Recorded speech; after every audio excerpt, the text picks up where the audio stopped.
ভারত এবং পাকিস্তান দুই চির বৈরী প্রতিদ্বন্দ্বী রাষ্ট্রের ভিতরে এবার পাকিস্তান এগিয়ে গেল। পাকিস্তানের হাতে এখন পঞ্চম প্রযুক্তির যুদ্ধ বিমান, কিন্তু ভারতের হাতে তো সেই রাফাল যুদ্ধ বিমানটাই তাদের এখন সব থেকে বড় একটা শক্তি। কিন্তু সেই রাফাল যুদ্ধ বিমানটা তো এখনও পঞ্চম প্রযুক্তির কোনো যুদ্ধ বিমান নয়। এটা সর্বোচ্চ 4.5G অর্থাৎ 4th প্রজন্মের যুদ্ধ বিমান বলা হয়ে থাকে। গতকাল পাকিস্তানের অভ্যন্তরে ভারতের প্রক্সি যোদ্ধারা একটা সফল আক্রমণ পরিচালনা করেছিল। ভারতের প্রক্সি সৈন্যদের আঘাতে পাকিস্তানে গতকাল 13 জন সৈন্য নিহত হয়েছে। খাইবার পাখতুনখোয়াতে ভারতের প্রক্সি যোদ্ধারা, বিশেষ করে টিটিপি তেহরিক তালিবানের সশস্ত্র গোষ্ঠীর যোদ্ধারা, তারা এই আত্মঘাতী হামলা করার মাধ্যমে পাকিস্তানের এই 13 জন সৈন্যকে নিহত করে। শুধু তাই নয়, সেখানে বেসামরিক নাগরিক সহ সেনা সদস্য সহ আরও 24 জন আহত হয়।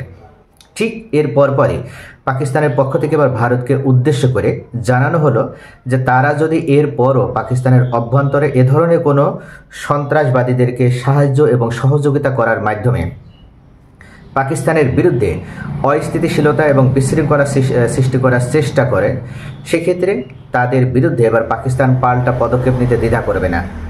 শুধু তাই নয়, পাকিস্তানের সেনাপ্রধান আসিফ মনিরও উল্লেখ করেছে এখন পাকিস্তানের হাতে রয়েছে পঞ্চম প্রযুক্তির যুদ্ধ বিমান। ইতিমধ্যে কাশ্মীরের পেহেলগামের ইস্যুটাকে সামনে নিয়ে এমনি কোনো ধরনের যাচাই বাছাই না করে ভারত সরাসরি পাকিস্তানকে ব্লেম দেয় এবং পাকিস্তানের প্রতি অভিযোগ নিয়ে আসার মাধ্যমে তারা পাকিস্তানে আক্রমণ করে বসে। যদিও পরবর্তীতে পাকিস্তানের পাল্টা আঘাতে ভারত টিকতে না পেরে শেষ পর্যন্ত যুদ্ধবিরতির মাধ্যমে ওই যুদ্ধ থেকে আপাতত দুই রাষ্ট্রই বিরত থাকলেও এখন পর্যন্ত প্রক্সি যোদ্ধা প্রেরণ করার মাধ্যমে তাদের ভিতরে ছায়া যুদ্ধ বা প্রক্সি যুদ্ধ চলমান রয়েছে। আর সেই সময়ে পাকিস্তানের সেনাপ্রধান আসিফ মনির ওনাদের হাতে এখন পঞ্চম প্রযুক্তির যুদ্ধ বিমান এই কথাটা প্রকাশ করলেন। পাকিস্তান এই পঞ্চম প্রযুক্তির যুদ্ধ বিমানটা পেল চীন থেকে। চীনের পঞ্চম প্রজন্মের ফাইটার জেট সেনায়াং J-35 এই যুদ্ধ বিমানটা পাকিস্তানকে প্রদান করল চীন।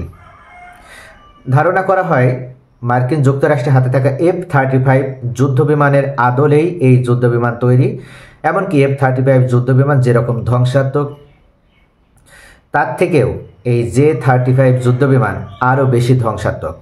ইতিমধ্যে ভারত এবং পাকিস্তানের সাথে যে যুদ্ধটা হয়েছিল, 4 দিনের যে যুদ্ধটা, ওই যুদ্ধে পাকিস্তান ব্যবহার করেছিল J-10C যুদ্ধ বিমান এবং F-17 থান্ডার যুদ্ধ বিমান।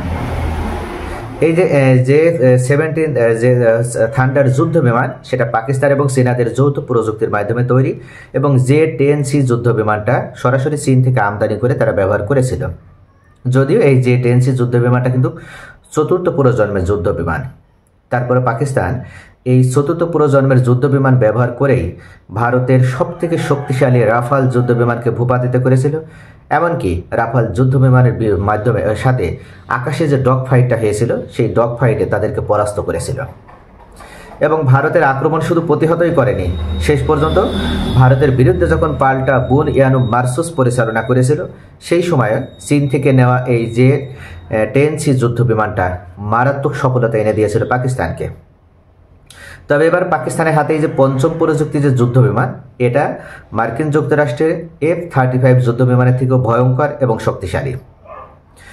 F-35 যুদ্ধ বিমানকে ইতিমধ্যে ইরান প্রায় 32টা, অর্থাৎ সম্প্রতি যে 12 দিনের যুদ্ধ, এই সম্প্রতি 12 দিনের যুদ্ধে ইরান তাদের আকাশ প্রতিরক্ষা সিস্টেম ব্যবহার করে F-35 যুদ্ধ বিমানের 32টা যুদ্ধ বিমান তারা ভূপাতিত করতে পেরেছিল।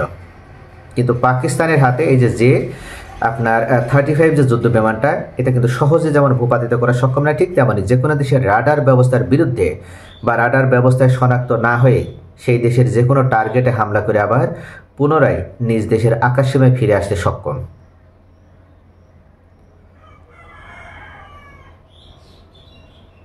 সেনায়াং সর্বশেষ প্রথম আকাশে উড়ে 2023 সালে, অর্থাৎ চীন এটা তৈরি করেছিল 2023 সালে। গত 16 থেকে 22 জুন পর্যন্ত ফ্রান্সে অনুষ্ঠিত হয় প্যারিস এয়ার শো। সেখানে চীন প্রথমবারের মতো বিদেশের মাটিতে হাজির করে সেনায়াং ফাইটার জেটের মডেল। চীন এখন পর্যন্ত 8টির বেশি এ বিমান তৈরি করেছে। চীনের লক্ষ্য সৌদি আরবের মতো আরও কিছু দেশের কাছে বিপুল সংখ্যক J-35 ফাইটার জেট বিক্রি করা। চীনের নিজস্ব তৈরি আরেকটি পঞ্চম প্রজন্মের ফাইটার জেট হলো চেংদু J-20, তবে এটি তারা রপ্তানিতে আগ্রহী নয়। বিশ্ববাজার বিক্রির লক্ষণে তারা নির্মাণ করেছে সেনায়াং বা J-35A। এটি যুক্তরাষ্ট্রের F-35 সহ বিশ্বের অন্য সকল পঞ্চম প্রজন্মের ফাইটার জেটকে টেক্কা দিতে সক্ষম।